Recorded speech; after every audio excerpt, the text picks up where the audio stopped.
Now from Atlanta News First Plus, this is Sports Tonight. Welcome into your Sports Tonight. Bailey Burmaster alongside Connor Hines for your Friday edition of Sports Tonight. Happy November. That's insane. I know, right? Where has the time gone? Crazy. More than halfway through football. I guess the best question to start this off with shouldn't be sports related. It should be, when is the appropriate time to put your Christmas tree up? Oh, gosh. People, I feel like ever since I've moved to the South, people are really eager to do it, like, on Halloween. Growing up, it was a big December 1st thing for our family. Okay. Mainly because we tried to get a real tree. Ooh. And that tree is dead within a few weeks. Okay. So were you not a real tree family growing up? No, we are a fake tree family, and I'm grateful for that because ain't nobody want to clean that mess up. My dad did every year. Right? And I am very pro wait until Thanksgiving is over to put up your Christmas tree. Thank you. That every holiday deserves its time. Agreed. But the older I get, the busier football season gets. I Right. feel like I don't get to enjoy it as much because I travel. So I usually put it up about a week or two before. So yours is already up, is what you're It's saying? not up. It's not up, but I do have a planned weekend of when I will be putting it up, and it will be before Thanksgiving. Yeah, that's acceptable. Speaking of gifts, the Falcons have collabed with Outkast and Big Boy for some merch. The hoodies are like retail for $125. We are on a legendary run of like merch collabs with different Atlanta teams. I mean, between the Braves, the Hawks, the Falcons, we've had some good ones. Atlanta United. Yeah, and some so good the ones. hoodies are really cool. I got the white one. The white one looks cool. The black one looks cool. So if you're interested in those, you can find them on the Falcons website. But Big Boy joined Good Morning Football and actually talked about the collab and the state of the Falcons. So let's check in. Right now, you got the hat on. You got a first place team in the NFC South. Big Boy, with all the things you got going on, how you feeling about your 2024 Falcons? And it feels great, man. I mean, the city is on fire right now, man. I mean, we're proud of the boys, and they locked in. Yeah, they are. Yeah, they are locked in, and a big part of the Falcons' success this year has to be your new quarterback, Kirk Cousins. I mean, what has it been like watching him on the field, the fans, and how they're reacting to him? And how do you think he's acclimating to Atlanta? Because he seems to have that A-Town swag. So he took some time to join Good Morning Football and talk about the collab. He likes where the Falcons are at, basically says that they're really ramping up to a successful season, which you can't really blame them for the mere fact that undefeated in the division, they pretty much are probably going to walk away with it. So we'll see what happens. An interesting matchup on Sunday with the Cowboys. It is. I do think it's a little bit of a trap game because the Cowboys have been underplaying, so to speak, this year. Right. Their run game is absolutely atrocious. And Dak Prescott maybe hasn't been as pristine as we have seen. Sure. But I also think that has the makings to be dangerous for a Falcons team who, you know, I don't want to say they're the old Falcon way, but sometimes they get in these games that it's like you had no business losing that game. Well, like I told Ellie earlier in the week on this show, I mean, look no further than that Seattle game, right? I mean, that was a game, for all intents and purposes, that Atlanta should have had. You know, you knew what Geno Smith was going to be able to do going into the game, and, you know, Atlanta kind of laid an egg. Don't want a repeat performance this week against Dallas. And yes, while the run game has struggled, I mean, as Justin Simmons told you earlier this week, I mean, that only puts more emphasis on Dak and CeeDee Lamb and all the options through the air. So I think this is going to be a good game either way. It's probably a game that, you know, Atlanta should have and kind of needs to have to keep this rolling. And if I'm not mistaken, after this, they have a few away games. Yes. So it's going to get interesting. But we heard from Jesse Bates and Grady Jarrett this week. Let's tune in to hear what they had to say ahead of this matchup. How's it feel to be in first place and get ready to host the Dallas Cowboys here? Yes, sir. Feeling good to be in first place in the South and be undefeated in our division. Definitely was a goal set out for ours. We got 2 more left in division play, and we'll deal with those when it's time come. But I'm excited to be able to go against Dallas as they come to Atlanta and have a tough fight. You know, I'm excited for some good matchups, and I think it's gonna be a fun day. And how coaches talk about it all the time, getting better and keep improving. I think it's probably a lot more fun doing that at 5-3. No, without a doubt, without a doubt. You said it, man. Making improvements when you're 5-3 is much better than with the other way around. So, we want our success that we've had so far gives us confidence, but we know we got a lot more a lot better to be. So, I'm excited to get back to work and improve on the things we need to improve on, and that's the exciting part about it. Even though we are having success, there's still a lot of things to get better. And from your spot, we were asking most of the defensive folks about, improving the pass rush. Where are you at, and where you think you all can, go to? Get better at just being more deliberate in our assignments. Whether it's just more, and I think there's another level of preparation we can put into it that we're working on now, and then finish. I feel like I got close a couple times last game, and did draw a holding penalty, but I was able to it's just a finish, an extra effort, an extra. And it's not that guys aren't trying; it's just a strain thing. You know what I'm saying? And we gotta go get it. Ain't nobody gonna do it for us, but we got the guys to do it, and I feel like the ball gonna turn in our favor soon, and we're just gonna keep pressing, keep hunting, and I know I am for sure. So I got big goals that I want to achieve for not only myself but for the team, and just like every other guy that's rushing the pass, whether it's an interior guy, outside guy, linebackers, or nickel blitzes coming, whatever it is, we definitely want to get to him. We want to get to him bad. Grady, you remember the first time you heard Raheem say "outrun the South"? That phrase. I remember him saying it. I don't know about the first time because he made a point known early about what our goals were for this team, so he made that definitely of an point of emphasis when he got here. It seems like that's become kind of like a rallying cry for this team. Is that fair to say? I think that's definitely fair to say because it is extra emphasis on winning a division and doing the things you need to do to put yourself in position for postseason play. So it's definitely a mindset that he's established and everybody has bought into, and something that we run with. I'm not sure what's more meaningful, that phrase or the trap phrase that Kirk keeps referring to. I think I think the outrun the South may be a little more because it got a little more, I guess, meaning to it because it got to win the division. Walk in and the traps and all that kind of stuff is just fun. It's fun for people to take part of, and then. It was cool. It was funny. It was fun. I enjoyed it just like the fans and everything like that. So it was awesome to see him use it right, so yeah, it's cool. What percentage of Atlanta has Kirk Cousins been now? Because you're the arbiter of all things Atlanta. So is he like 15%, 10% there, more? I'm not the one really to give the percentage on it, but I think he's definitely adopted well into the culture. He's been received well, and usually when you win a lot of games, you play some good football. However it go, that's be the most important thing. I'm sure Kirk would be the one to tell you that himself. So it's been fun. Quoting back road fresh does help a little bit. Oh no, without a doubt. Grady, even though you guys haven't been able to necessarily run down the quarterback, like Raheem said, you guys are able to kind of affect him in ways that he's maybe releasing the ball a little bit quicker, so AJ and Bates can make those big plays. So how's it to see those guys kind of capitalize off of those situations for them? It's good to see them have success every time they get it. You know what I'm saying? So two special players that you mentioned right there, and I'm excited to see them make game-changing plays for us, and everybody's want to continue to contribute to that effort. And they some things that they want to be better at, some things that we want to be better at on the front end. So.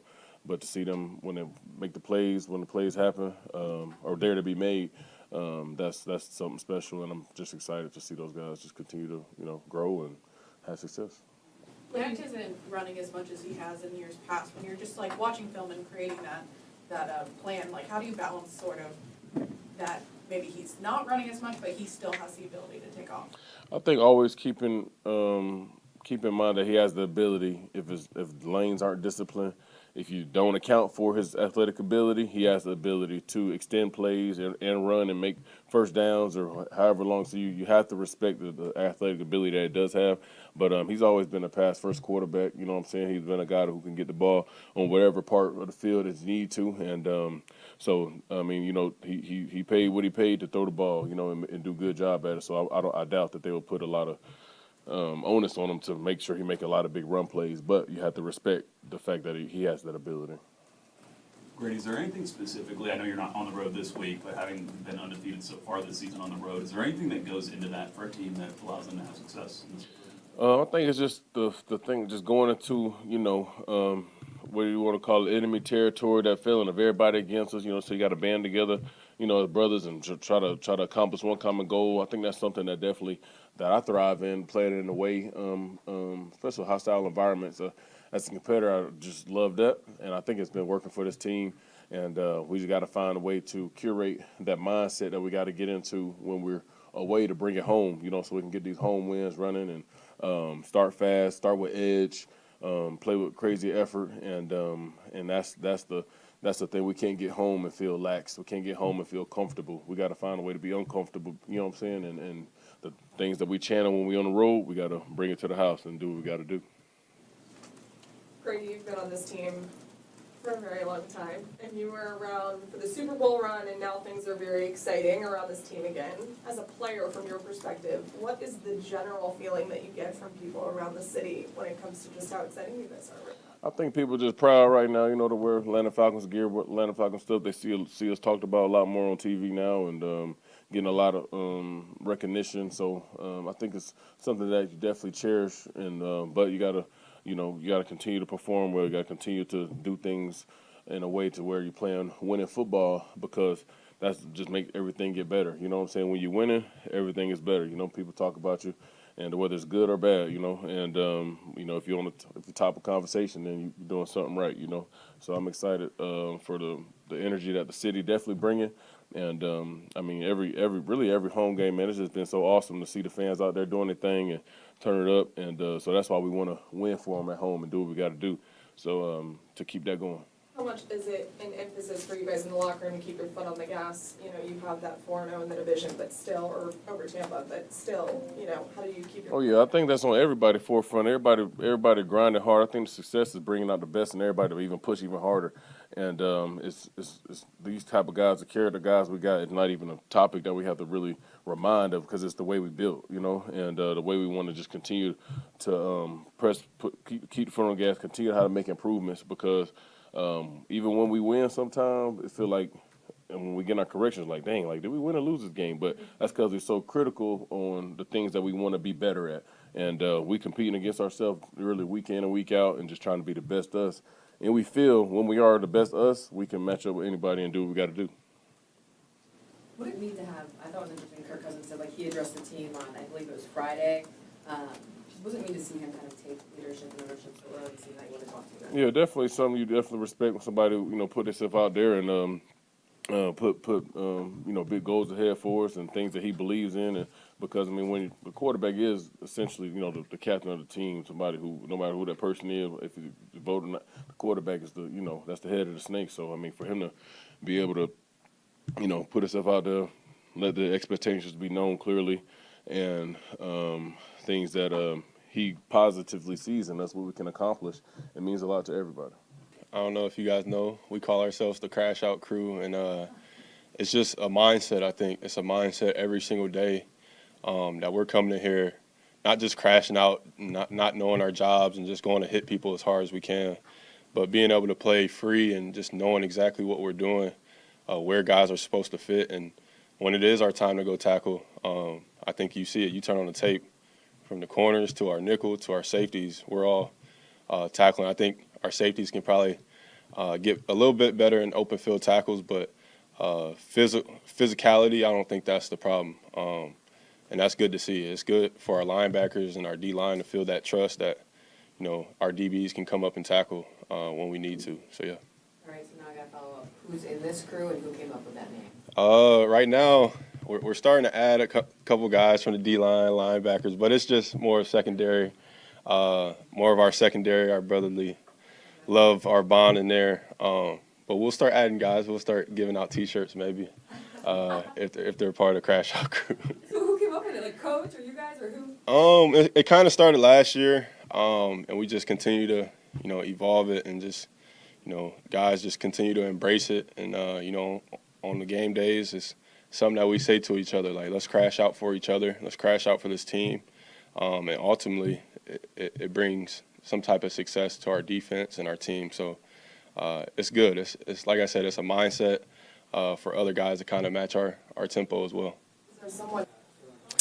All right, so we'll see what happens between the Cowboys and the Falcons on Sunday. Yeah, and it's an interesting offseason as well, Bailey, as we transition to the Atlanta Braves, because we know so often that Alex Anthopoulos loves to get after it as soon as the World Series is over, right? I mean, when he talked to us, in his kind of season debrief presser a couple weeks ago, that's the mindset. Wait until the World Series is over and hit the ground running. And they've already, made one transaction by trading away Jorge Soler for a right-handed pitcher in return from the Angels. I don't know if I'm necessarily surprised that Jorge Soler is not a part of the long-term future for the Braves. But I think, Bailey, the most significant part about this is that it frees up what I think $16 million in what he was owed next year. Yep. Which then gives you the flexibility to go get a big bat. Willie Adames from the Brewers has been floated, so I think that's definitely a focus for the Braves, especially in that middle infield spot. So time will tell, but I think Soler was kind of one of the more shippable players, right? I think another team that's going to have a very interesting offseason is Atlanta United. They have to hire a new technical director, a new manager. There's going to be a lot of decisions on players as soon as the season is over of who's coming back, who's not, who makes sense. There's not a whole lot of value left on this roster. Brooks Lennon is someone who's been here forever, but he is the only person who really has value. Right. I had the opportunity to sit down with Brad Guzan, and I asked him about retirement, something he hates to talk about. Rightfully so. He's 40, and he said, cut the 40 part out. He's killing the game right now. But the reality is he is the only player from the 2010 U.S. World Cup team that is still playing. Incredible. He's playing at a high level, but as any athlete, Tom Brady, Aaron Rodgers, whoever it is, when they hit that benchmark, you kind of have to ask. Now, I didn't ask him if he plans to retire. I did ask him about his philosophy. Is he someone who wants to drive the train until the wheels come off, or does he want to leave at the height of his game? Listen into the back end of this interview and you'll hear how he answered that. Played a lot of soccer. Forgive me, I don't know every game you've ever played in, but I'm curious, with that Messi breakaway, were you able to get a touch on it? Is that maybe one of the biggest come out breakaway situations? Top three? It's certainly up there. I think in that moment there was probably about a half a second where I thought to myself, really, guys, like Suarez, Messi, surely I'm missing one of our guys somewhere. I saw Suarez play it across, and at that point I'm coming for the ball and well, you didn't foul him. I'm either going to get sent off and he's going to knock it around me, or I'm going to stay in the goal and I'm going to wait for him to make me a social media meme and make a fool out of me. And so I went with the first one. Was able to get a touch on it, and the guys were able to recover to pick up the That was my question. How'd you not foul him? I was amazed by that. I was like, he got a touch on it, but he didn't foul him, because usually, for sure, when I played, it was like the ball gets past you or the player, not both. So which one are you taking? Exactly. But you could say that's a top 3 moment in your career? For sure. Okay. Is there a secret to saving a Messi shot? No, I think that the thing with him, right, is he's so good in terms of his ability to slow things down and when you think you're able to gain a yard and move your feet, that's when he's shooting and catches you off balance. And so it's not so much a messy shot per se. It's staying balanced. It's trusting your instincts. It's trusting yourself to make the save. The one in the first half where I touch onto the post and he's got the defender right where he wants him, right? He's 7-8 yards from goal. He's got me where he wants. And so, you need a little bit of luck, of course. But you have to trust your training, trust, what you do as a goalkeeper day in and day out. And luckily for me on the day, I was able to keep the ball out. Game 2. I'm not sure what the situation will be with Steon or Brooks. It's not what I'm asking, but how important is it to get organized defensively if they cannot go? Yeah, obviously you prepare, right, in terms of whether it's next man up or whether those guys are back in. But it's about the principles of what we want to do as a group. It's the understanding of how are we going to defend in certain situations, how are we going to defend as a block, as a unit. And the guys that then came on the field the other night, they did a great job, and you know, I don't anticipate anything different. If those two guys that you mentioned can't go, that we need other guys to step in, they'll certainly be able to do that.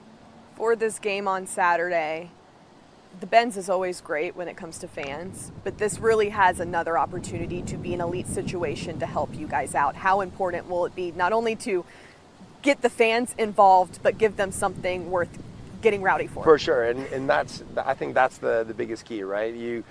It's our job to give them something to cheer about. It's our job to create that atmosphere for them to have the hysteria and go crazy and let their voice be heard. And so, you know, we understand that, again, our backs are against the wall, and we've got to go out and attack and take the game to them, understanding that there's going to be moments that they're going to have possession. They're going to have the ball, and that's why you play the game, of course. And so it's on us as Atlanta United and as players to then say, right, when we have the ball, create dangerous opportunities for us to go and score. You've been such a steady presence with this team for so many years. How much longer can you be that presence of bridging the old five stripes with where this team might be headed, whatever that is for the future? Yeah, I mean, I think whenever there's change in a club, right, especially with players, and then you have some players that carry over from earlier success or even failures, it's important to have that voice of reason to understand, hey, we need to relish these moments. We need to you know, cherish them in terms of understanding where we've been and where we want to get to, understanding, hey, we've been through some dark times, and now we're hopefully coming out of those, and we want to get back to those intense moments at the Benz with 70,000 cheering and going crazy, and just the excitement and the buzz around the club. And when you have someone that is able to bridge that gap, I think you're able to help some of the newer guys or guys that, you know, the foreign guys that maybe this is their first year or second year of Atlanta United, and this is all they know. And you're trying to explain to them, hey, the Benz, when rocking and really behind us, it's one of the most special places to play football worldwide, and we get to call that place home. And it's important that those guys understand that. I don't want to ask you your thoughts on when you might retire, because that seems stupid with how you're playing. It also seems insensitive because it's a very personal decision. But we do talk to athletes like Aaron Rodgers and the Tom Bradys of the world that hit this 40-year-old benchmark and are still playing lights out. What is your philosophy? Are you someone that believes I'm going to ride this train until the wheels fall off? Or when we hit that mark of where I'm up here, that's when I'm going to exit and just be done? No, Do you have a philosophy? I wouldn't say it's a philosophy. Okay. I would say that, you know, at the beginning of this year, obviously there was a lot of talk about my situation, the goalkeeping situation and position in general. And I said back then, I was going to take it one day at a time, whether it's training, whether it's games. If I'm in the team, if I'm not in the team, how can I help the group? And I think as you get older, you understand you're not going to play forever. And I understand that. And at some point there needs to be a succession plan and a plan in place from the club point of view of what is going to happen, because Brad can't play forever. But that's not something for me to worry about. And for me, I feel good physically, I feel good mentally. If I feel as if I'm contributing and helping the group, then yeah, I want to keep going and keep playing. You know, everyone I talk to, former teammates, friends, you know, they give the advice of, you know, play as long as you can. Yeah. Of course, I don't want to be a hindrance. I don't want to be a liability to the group and to the team. But as long as I feel good, you know, both mentally and physically, and able to contribute in some way, then I feel like I want to carry on and keep going. And you know, retirement will come at some point for sure. I know it will. And when it comes, I'm sure. On one hand, I'll be ready for it. On the other hand, I'll be fighting it and trying to kick it farther down the street and trying to pull along it as long as I can. Kind of a left field question, but I'm curious. There's one of those people you still talk to, Tim Howard. What have you learned from him? Yeah, I do. Tim and I, obviously, you know, for so many years we competed against each other, with each other. But I think for me, the biggest thing that I took from him was our friendship, in terms of how he approached the game day in and day out, how he trained, how he competed in games. You know, and so for me, that's something that I certainly have taken from him. And you look at what he's been able to do off the field, post-playing wise, and be just as successful as he was on the field. And again, something I'm sure to pick his brain about when the time is right. But for the most part, it's about the friendship and the support. You know, he was one of the first few guys to text me after the first game in Miami. And you know, when you have guys like that, you know, showing their support and getting behind you, it makes you want to go out and just continue to compete. Is it weird when you're in Miami and there's celebrities just everywhere and it's like they're just coming up to you and they're like, hey, hell of a game? I wouldn't say it's weird because, listen, we've got our fair share we do. Celebrities and music. But you have to admit, it's a different. But it does have a little bit of a different vibe down there for sure. Obviously, their stadium's quite small and a bit more intimate, whereas ours is obviously massive and we're filling it out a lot more than they are. And so in that moment, you're coming off the field, you're still in game mode, you're still in competition mode. But yeah, it's a little bit surreal when you're seeing, like, I've seen you before on TV, I've seen you. But it certainly adds to the atmosphere down there. You got anything, Lee? I'm good of you. Favorite moment so far this season and favorite moment in your career? Favorite moment of this season? I will say one, because I can't remember last week, let alone like back at the beginning of the year. But for me, the Orlando game away, you know, last game of the season, that was a big moment for us. Again, nobody really giving us an opportunity, a chance to advance. Statistically, I think the numbers were extremely less than not 10% not in our favor. And so in that moment, to handle our business, to get a result, have some other results go our way and find ourselves in the playoff, and everyone kind of scratching their head saying, how did Atlanta United find themselves in this position? You know, it's always nice to be able to, you know, kick back the doubters and say, yeah, we were able to find our way into the playoffs. And then, yeah, favorite moment of my career? Yeah, another big one. I don't know if I've got a favorite moment. I mean, obviously winning MLS Cup is up there. You play the game. I talk about competing, you know, especially in this sit down, right? I talk about competing, and that's just who I am. I'm a competitor, and I want to compete. But you play the game to win. You play the game to win trophies. And when you go and do something like that and win MLS Cup, and after a year of us only being together, to win it on year 2, to have the success that we had, that's certainly up there, as well as, I would say, representing the U.S. You know, whenever you have the opportunity to represent your country, I was very fortunate to be able to do that for as long as I did and be a part of 2 World Cups and other teams and other tournaments. And so that's certainly up there as well, because that carries an enormous amount of pride and honor whenever you're able to represent your country.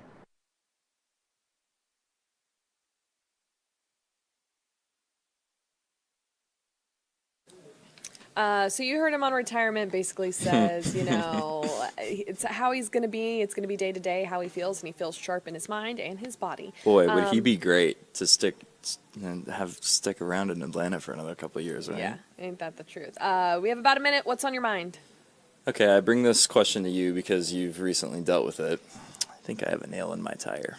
Front right tire that just got replaced, and I don't think it can be patched. So, more money for me to spend. I just replaced all 4 tires. I'm aware. Brutal. Sets you back a little bit. Rubber should not be that much. For me, the Hawks are back in action tonight, hosting the Kings. Kings are 2-2. The Hawks still have 5 players out for tonight. They definitely need to get healthy. Dyson Daniels is a part of that, so hopefully he's able to, after this one, get back in the mix a little bit because he's day-to-day, but that remains to be seen. We will have all those highlights, plus high school football. You're going to Roswell Milton. We'll have that on tonight on Atlanta News First at 11, so make sure to tune in. But for Connor Hines, I'm Bailey Burmaster. Enjoy your weekend. Tune in for Georgia-Florida coverage all weekend long. Have a good night.